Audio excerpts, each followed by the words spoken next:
필라델피아 근처에 랭캐스터에 있는 밀레니엄 극장이라고 있습니다. 그 밀레니엄 극장에서는 성경의 내용을 뮤지컬로 만들어서 올리는 것으로 유명합니다.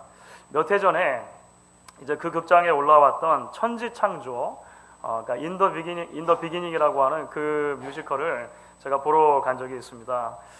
뮤지컬이 시작이 되면은요, 6일 동안의 천지창조에 대해서 먼저 간략하게 쭉 소개를 하면서 지나갑니다. 그리고 나서 이제 막이 펼쳐지면 그 뮤지컬 연극 전체의 가장 중요한 배경이 되는 에덴 동산의 모습이 이렇게 딱 드러나게 되는 것입니다.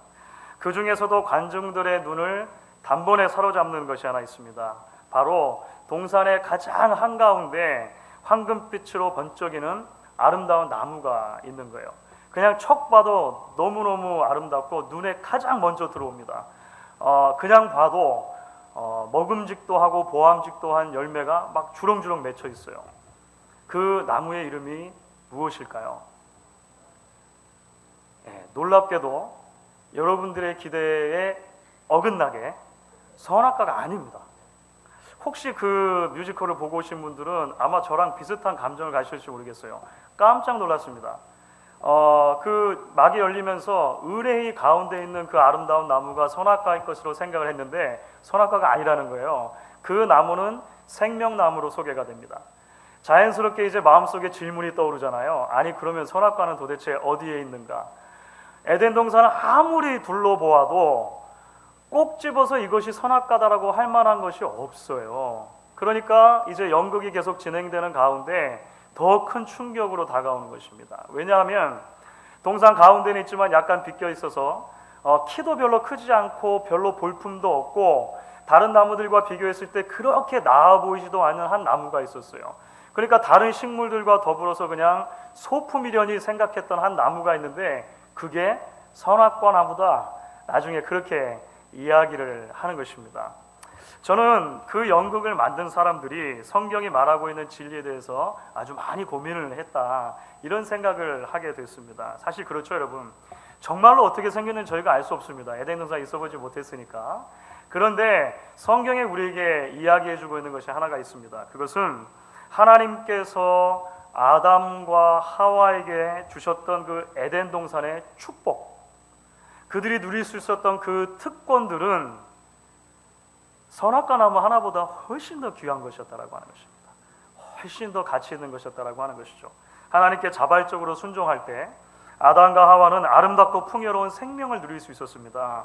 동산의 모든 것을 다스릴 수 있는 특권이 바로 그들의 것이었다라고 하는 거예요. 그래서 타락이 안타까운 것이죠. 그래서 불순종이 안타까운 것입니다. 불순종의 결과인 타락을 통해서 아담과 하와가 잃어버리게 된 그 놀라운 축복, 그 놀라운 특권이 참 안타까운 것이죠. 그래서 우리가 그것을 생각하면 지난주에 우리가 설교 시간에 살펴본 것처럼 타락이요, 어떻게 이런 일이 일어날 수밖에 없었는가 안타까워지게 된다라고 하는 것입니다. 그렇기 때문에 여러분, 우리는요 이제 오늘 우리가 함께 읽은 말씀 가운데 이제는 그 타락의 결과로 하나님께서 타락의 당사자들을 찾아가시고 그들에게 심판하시는 장면이 나오는 거죠.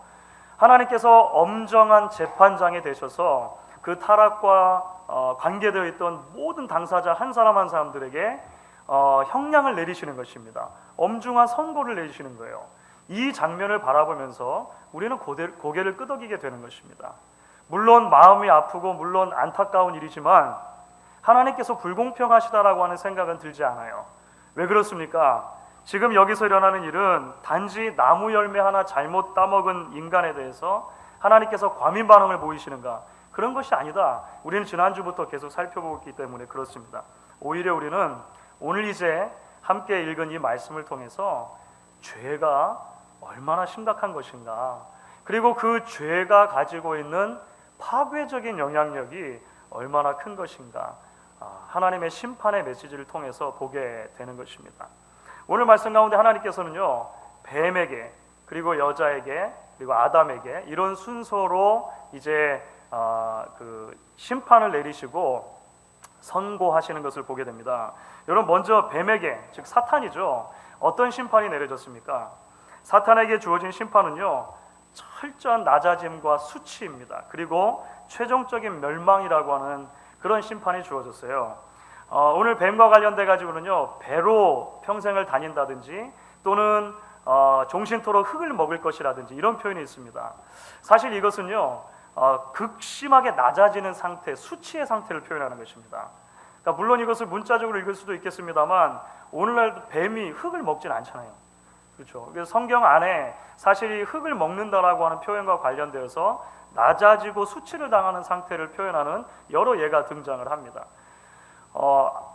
아담과 하와에게 찾아갔던 뱀은 어떤 모습이었습니까? 하나님의 말씀을 살짝 왜곡하면서 마치 자기가 하나님인 양, 자기가 하나님의 자리를 대신할 수 있을 것처럼 그렇게 단언적으로 이야기했던 것을 보게 됩니다. 그런데요, 결국은 아무것도 아닌 존재가 될 것이다, 이렇게 이야기를 하는 것입니다. 결국 나중에는 여자의 후손을 통해서 이 뱀의 후손이, 그러니까 사탄의 세력이 완전히 멸망하게 될 것에 대해서도 이제 이야기하시는 것을 보게 됩니다.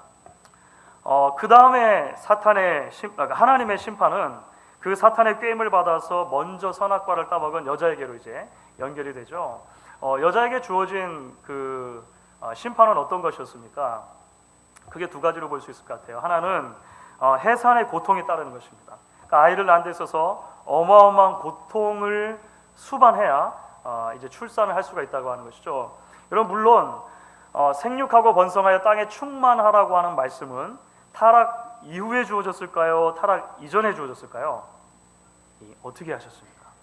제가 대개 질문을 하면 답이 뒤에 있다고 언젠가는 힌트를 드렸던 것 같은데요. 그렇죠. 타락 전에 주었습니다. 무슨 말이냐면요, 타락 이전에도 아담과 하와는 정상적인 방법을 통해서 자녀를 낳을 수 있었을 것이라고 하는 것입니다. 다만 타락 이후에 주어진 심판의 내용은 뭐냐면 그 출산하는 것에 고통이 따른다는 것입니다. 저도 저희 세 아들들이 태어날 때 다 곁에 있어 보았는데요, 얼마나 고통 가운데 그 여인들이 아이를 출산합니까? 그렇죠. 물론 감사하게도 금방 잊어버려서 저희도 셋째까지 낳게 되었습니다만 그런 것이죠. 엄청난 고통이 따르는 것입니다. 만약에 타락이 있지 않았다면 신비한 방법이지만 전혀 고통이 없는 상태에서 많은 자녀를 낳을 수가 있었겠죠. 이제 여자에게 주어진 두 번째 심판은 이 남편과의 관계에서 오는 것이었습니다. 여자는 남편을 사모하게 되고 남편은 여자를 다스리게 될 것이다, 이렇게 말합니다. 물론 여러 가지로 해석을 할 수 있겠습니다만 분명한 것이 하나 있습니다. 타락 이전에 남편과 아내 사이에 가지고 있었던 그 친밀한 교감과 교제가 이제 더 이상 그렇게 존재하지 않을 것이라고 하는 거예요. 그 안에 불공평이 존재하게 되고 그 안에 폭력적인 성향이 존재하게 되고 그 안에 무엇인가 경쟁하는 요소가 존재하게 되고 이전에 없던 방법으로 남편과 아내가 관계를 맺게 될 것이라고 하는 것이죠. 그리고 이것이 연결되면 사람과 사람 사이에도 마찬가지가 되는 것입니다. 아름다운 관계가 아니라 이제 무엇인가 삐걱거리는 관계로, 파괴된 관계로 유지가 되는 것입니다. 이제 마지막 누구에게 심판이 내려질 차례가 남았습니까? 아담이죠. 아담입니다. 하나님께서 뱀으로부터 여자에게로 계속해서 심판의 메시지를 전해주시는 동안 아담은 그 옆에서 듣고 있었겠죠. 이 기다리는 게 보통 힘든 게 아닙니다. 요즘은 그렇지 않은 것 같은데요, 제가 학창시절 때만 해도 가끔씩 선생님께서 별 이유 없이 학급 전체를 매를 때릴 때가 있으셨어요. 제 초등학교 때도 그렇게 매를 맞았던 것 같습니다. 그러면 전부 다 책상 위에 올라가서 눈 감고 무릎 꿇고 손 내밀고 있어라, 이렇게 하시는 거예요. 손을 내밀고 있으면 저 앞에부터 이제 매를 때려 오시죠. 그 기다리는 게 보통 고통스러운 게 아닙니다. 아마 그 경험해 보신 분들 아시죠? 그 매를 먼저 맞고 지나가면 좋겠는데 그 기다리는 것은 엄청난 고통이라고 하는 것입니다. 아니나 다를까요? 여러분, 아담이 그 모든 이 타락한 당사자들에게 주었던 심판의 말을 듣고 나서 이제 자기 차례가 됐는데요, 자기에게 주어진 심판도 여러분 결코 만만치가 않은 것이었죠. 먼저 주어진 심판이 무엇입니까? 지금까지와는 달리 땀을 흘리고 수고를 해야만 먹을 것을 먹을 수 있다는 것입니다. 이전에는 어땠습니까? 이전에는요, 손만 뻗으면 늘 먹을 게 있는 거예요. 그것도 노동이라면 노동이라고 할 수 있을지 모르겠습니다. 즐거운 노동이죠. 에덴 동산을 돌아다니면서 오늘은 뭘 먹을까? 그냥 손만 내밀면 언제든지 먹을 게 거기 있는 것입니다. 그런데 타락 이후에 아담에게 주신 심판의 내용은요, 이제 결코 노동이 즐겁지만은 않은 것이 되었다는 것입니다. 온 땅이 가시덤불과 엉겅퀴로 가득 찰 것이고 이 자연이 사람에게 적대적인 상태가 됐다는 거예요. 그래서 수고하지 않으면, 땀을 흘리지 않으면, 고통 가운데 노동하지 않으면 입에 풀칠을 할 수 없는 상태가 되어져 버렸다라고 하는 것입니다. 두 번째는 더욱 심각하죠. 두 번째는 그렇게 고생하며 살다가 결국에는요, 죽을 것이라는 것입니다. 결국에는 흙으로 다시 돌아가게 될 것이다 라고 하는 이 엄청난 사망의 선고가 아담에게 주어졌다라고 하는 것이죠. 그렇습니다, 여러분. 우리는 이 말씀 가운데 주어진 이 심판의 선고들을 통해서 죄의 심각성을 다시 한번 보게 되는 거죠. 죄가 미친 영향과 그 죄에 대해서 하나님께서 주신 심판의 내용들을 낱낱이 살펴보면요, 그야말로 전방위적인 것이다, 이렇게 이야기할 수 있습니다. 하나님과의 관계로부터 시작해가지고요, 사람과 사람 사이의 관계, 사람과 피조 세계의 관계가 완전히 무너져 버렸습니다. 그 관계가 무너지고 났을 때 하나님께서 주신 심판의 내용도요, 그 모든 것을 다 포함하는 것이었다라고 하는 것입니다. 하나님은 공의의 하나님이시죠. 하나님은 불순종한 인간의 죄를 그냥 두고 보시거나 그냥 넘어가실 수 없는 의로우신 재판장이라고 하는 것입니다. 그래서 아담의 후손인 우리 역시도 그러한 죄의 영향 아래서 지금도 완전히 자유로울 수 없는 그런 상태가 되었다라고 하는 거예요. 이것이 죄의 크기이고 이것이 그 죄의 결과로 말미암은 심판의 엄중함이라고 하는 것입니다. 그러나 주 안에 사랑하는 여러분, 오늘 말씀이 여기서 멈추지가 않습니다. 오늘 말씀이 그냥 이렇게 하나님의 심판을 우리에게 다 쏟아내는 것만으로 말씀을 탁 닫지 않는다라고 하는 거예요. 왜 그렇습니까? 하나님은 분명히 공의의 하나님이 맞지만, 정의로운 하나님이 맞지만, 재판장이 맞지만 동시에 사랑과 긍휼과 자비의 하나님이기 때문에 그렇습니다. 하나님은 은혜의 하나님이기 때문에 그렇다라고 하는 거예요. 그래서 그 은혜의 하나님 안에 우리의 소망이 있는 것을 발견하게 됩니다. 아마 우리 한국 교회에서는 이런 일이 일어나기가 힘들 것 같은데요. 우리 그 미국 교회에서 사용하는 예화 중에 이런 예화가 있습니다. 목사님과 장로님이 골프를 같이 치러 가셨어요. 그런데 목사님께서 이제 처음에 티샷, 저는 골프를 잘 모르고 그 예화를 인용하는 것입니다. 티샷을 탁 치시는데 너무나도 멋지게 그 샷이 쫙 날아가가지고 이제 제자리에 탁 가서 앉는 것입니다. 그 다음 차례는 이제 장로님의 차례입니다. 장로님께서 이제 치시는데 그만 이게 그 삐뚤어 나갔어요. 그래가지고 옆에 있는 호수에 공이 퐁당 빠졌습니다. 이 분기를 억누르지 못하시고 장로님께서 이제 욕설과 함께 이렇게 내뱉으셨어요. 제가 강단에서 그렇게 할 수는 없으니까 바꿔가지고 상당히 많이 순화시켜가지고 말씀을 드릴 테니까 그냥 알아들으시면 돼요. 에이 이런 빗 맞았네. 네. 에이 이런 빗 맞았네. 여러분 알아서 강도 있는 그 욕설을 거기다 집어넣으시면 됩니다. 다음 홀로 갔습니다. 다음 홀로 가가지고 또 목사님께서 이제 탁 치셨는데 너무나도 멋지게 그린 위에다 이 공을 탁 올려놓으신 거예요. 장로님 차례가 됐습니다. 장로님께서도 이제 탁 치셨는데 이게 그만 그 그린을 벗어나가지고 벙커에 빠져버리게 된 것입니다. 에이 이런 빗나갔네. 또 한 번 이렇게 욕설을 담아서 얘기하시니까 이제 목사님께서 말씀하시는 거죠. 장로님 조심하세요. 하나님께서 번개를 내리실지도 몰라요. 큰일 납니다. 그런데 웬일입니까? 아니나 다를까 목사님께서 이 말씀을 마치시고 나니까요, 갑자기 시커먼 구름이 빽빽하게 몰려들더니 어디선가 한 차례 무서운 바람이 불기 시작하는 것입니다. 그리고 나서는 번개가 내리쳤어요. 그런데 그 번개가 장로님에게 내린 게 아니라 그 옆에 있는 목사님에게 내리게 된 것입니다. 그 장로님이 얼마나 깜짝 놀랐겠습니까? 그래가지고 벌벌 떨면서 하늘을 쳐다보는데 하늘에서 이런 소리가 들리는 거죠. 에이 이런 빗 맞았네.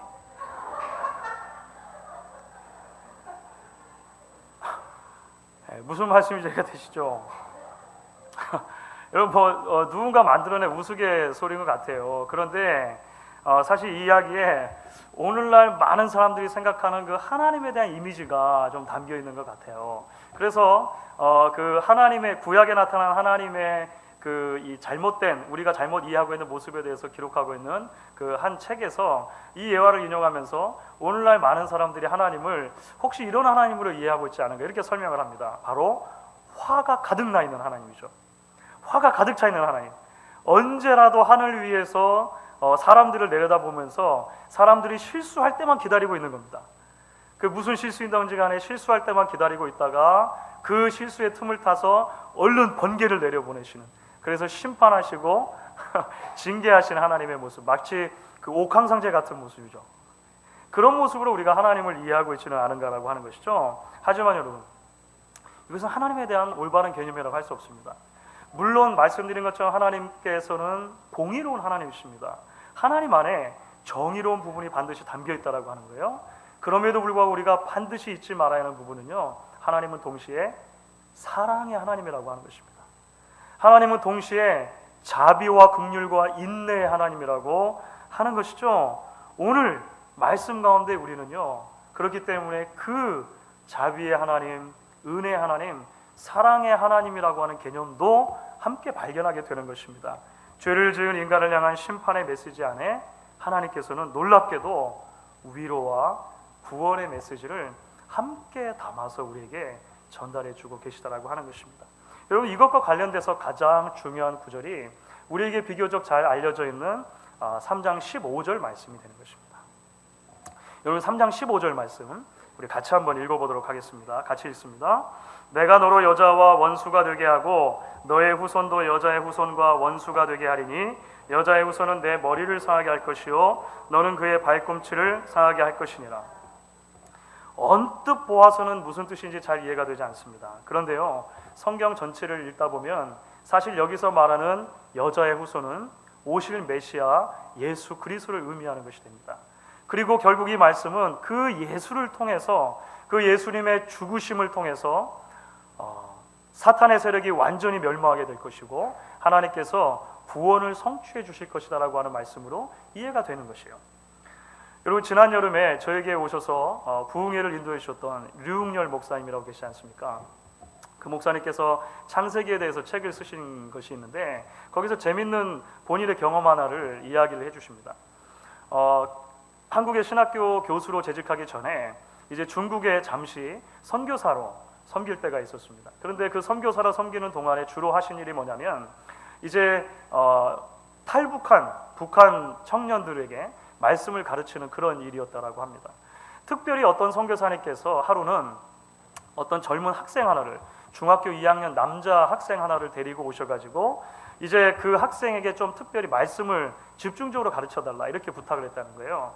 그 학생의 이야기를 들어보니까 참 많은 고생을 했는데 그 중에서도 특별히 성경을 가까이 하고 교회를 다닌 적은 없지만 성경을 계속 읽었었다라고 하는 것입니다.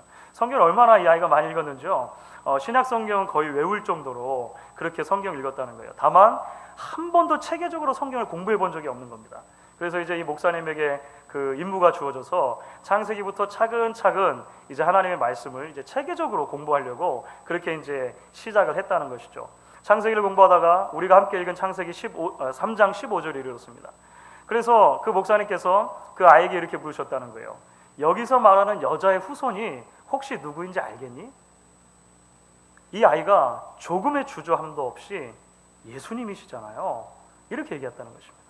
목사님 깜짝 놀라가지고 아니 어떻게 알았니? 혹시 누가 너에게 이거를 가르쳐 주더냐? 이렇게 말했는데 그 아이가 하는 말이요. 아니요. 성경을 읽다 보니까 자연히 여기서 말하는 여자의 후손이 예수님이라고 하는 것을 저는 알게 됐어요. 이렇게 이야기했다는 것입니다. 너무나도 분명한 것이죠. 창세기부터 마지막 요한계시록까지 성경의 66권을 저희가 쭉 읽어 나간다면 이 창세기 3장 15절에 기록된 여자의 후손이 오실 메시아라고 하는 것, 그리고 그분이 뱀의 머리를 밟는다라고 하는 사건이, 또는 그 뱀은 여인의 후손의 발꿈치를 물 것이라고 하는 사건이 십자가의 죽으심을 이야기하는 것이고, 그 십자가의 죽으심을 통해서 사단의 권세를 완전히 정복하는 것이라고 하는 것을 발견하게 되는 것입니다. 여러분, 그래서 많은 사람들이 이 창세기 3장 15절을 원시복음이다 이렇게 부릅니다. 원시복음. 한국말로 원시복음 이렇게 번역이 되니까 사실 조금 이렇게 원시적인 복음 같잖아요. 사실 성경에서 처음 등장하는 복음 이렇게 이해하시면 됩니다. 성경에서 처음으로 등장하는 복음의 메시지가 바로 창세기 3장 15절이다. 이렇게 이해를 하시면 되겠다라고 하는 것입니다. 사실 성경에서 말하는 여자의 후손은 그 메시아가 맞습니다. 그리고 그 메시아를 통해서 우리에게 주어질 구원에 대해서 이 말씀이 우리에게 주어지고 있는 이 놀라운 의미라게 하는 것이죠. 그렇기 때문에 하나님께서 보여주신 사랑은 어떤 사랑입니까? 그럼에도 불구하고의 사랑이라고 할 수 있습니다.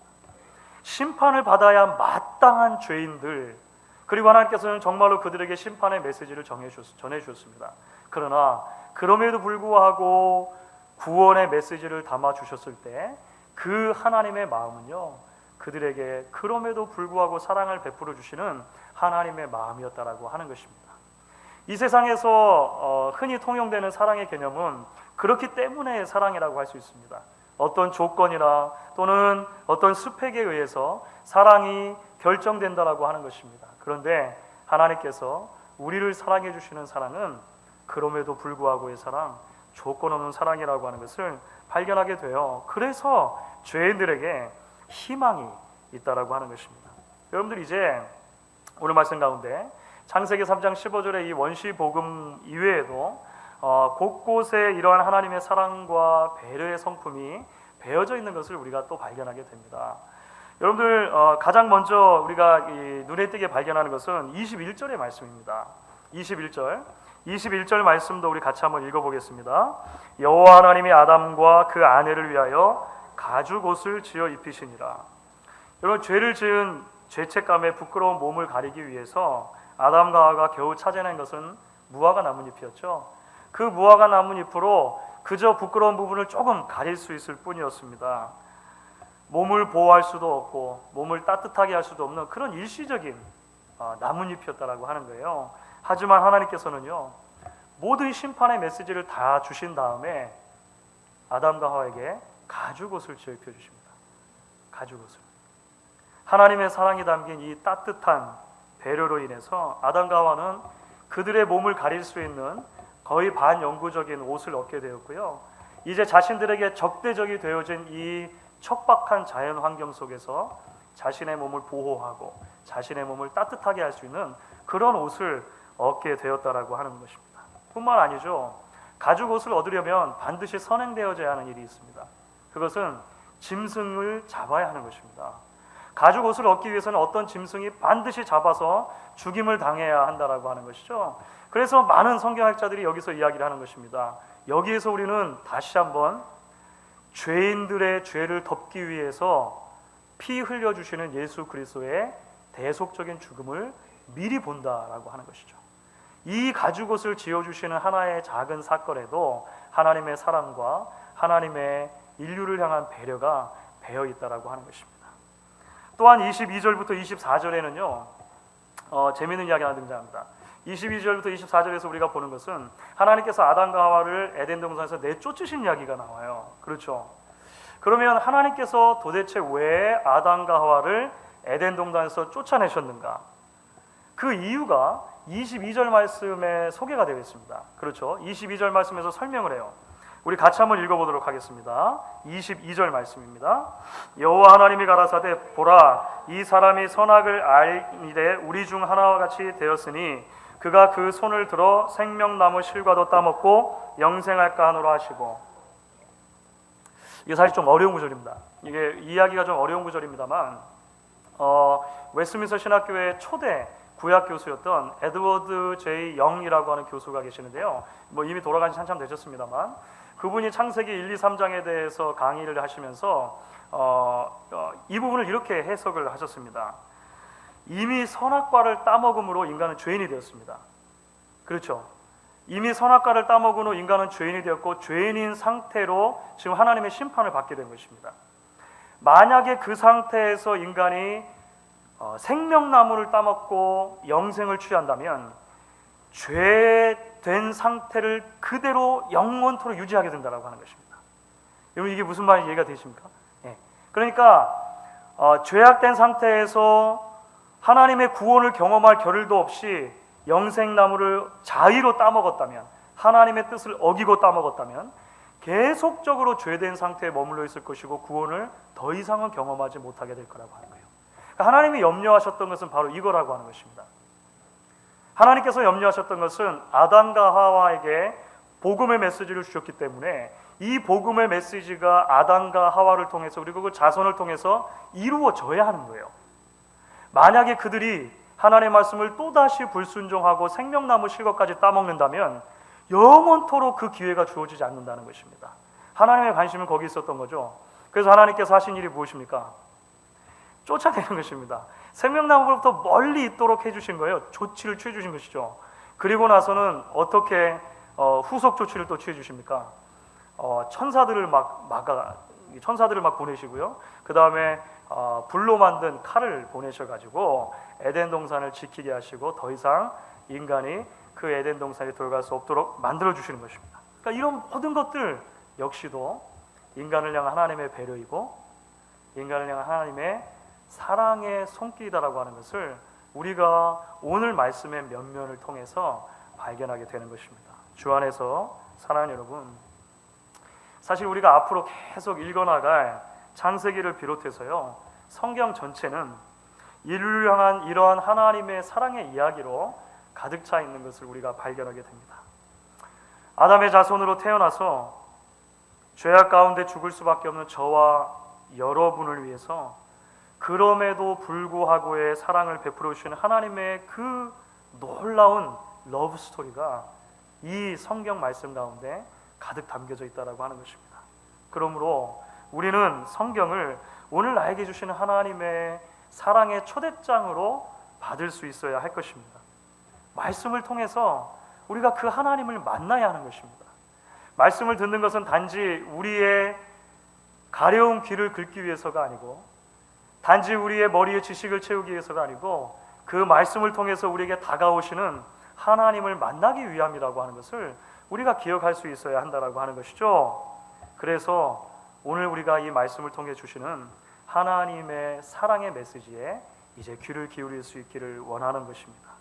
오늘도 이 말씀 안에서 무시무시한 심판이 주어졌지만 그럼에도 불구하고 우리를 구원하시기 위해서 그 심판의 메시지 사이사이로 구원과 위로와 소망과 희망의 메시지를 심어두신 그 하나님의 초대에 우리가 다시 한번 믿음으로 응답하고 그 하나님을 붙들게 될 수 있기를 예수 그리스도의 이름으로 간절히 축원하겠습니다.